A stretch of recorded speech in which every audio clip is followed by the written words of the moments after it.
Hi everyone, welcome back to this series of project management key concepts from the project management body of knowledge.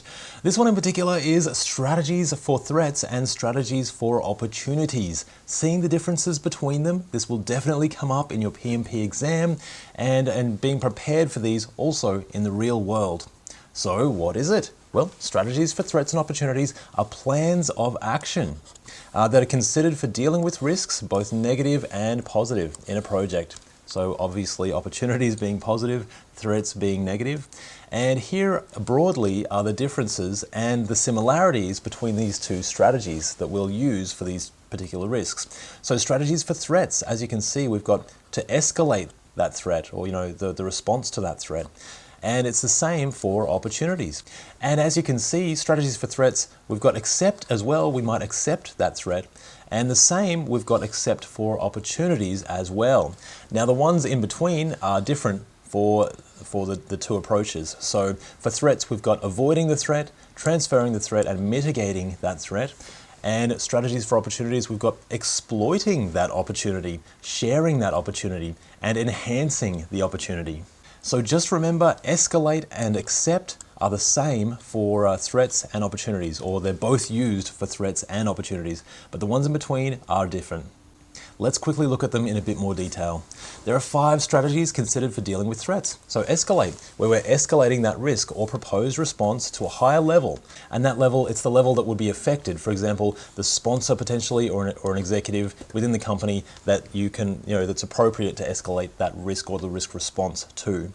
We're avoiding the risk, so that's when we're moving or changing the project objective to avoid the risk. So we're actually moving out of the way of that risk. Maybe we're changing what we're delivering because we just don't want to be involved. We want to avoid it. Now when we're transferring it, we might shift the ownership of a threat to a third party for a price.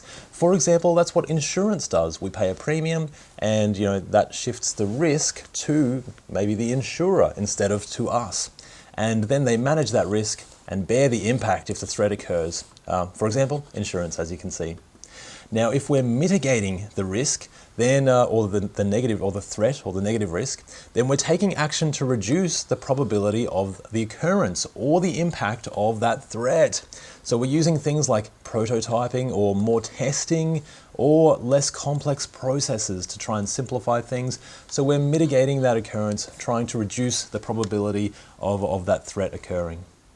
Now lastly, of course, we've got accept, and that's where we simply acknowledge the existence of that threat, but we don't take any action. So we just say, there it is, okay, it's going to happen. Usually we do this for low impact or low probability risks, where it's not going to bother us too much if it actually happens. We might say, yep, okay, we accept that could happen. The 5 strategies considered for dealing with opportunities also, as you know, escalate and accept are the same. So we've got escalate again. When an opportunity is outside the scope of the project or would exceed the project manager's authority, we might escalate that opportunity to a higher level.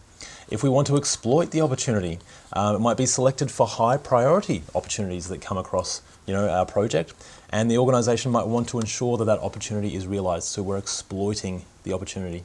We might want to share it as well, so that involves transferring the ownership of that opportunity to a third party so that it shares some of the benefit of the opportunity when the opportunity occurs.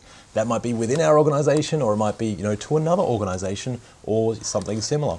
If we're enhancing the opportunity, then it's a strategy where we want to increase the probability or the impact of that opportunity occurring. We can focus attention on the causes of that opportunity, and that way we can hopefully enhance it and take advantage of it that way.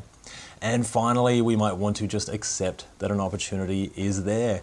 So no proactive action is taken, and this might be for low priority opportunities in the same way that we've got low priority threats and we're just taking no action for those as well. And that is strategies for threats versus strategies for opportunities in your project.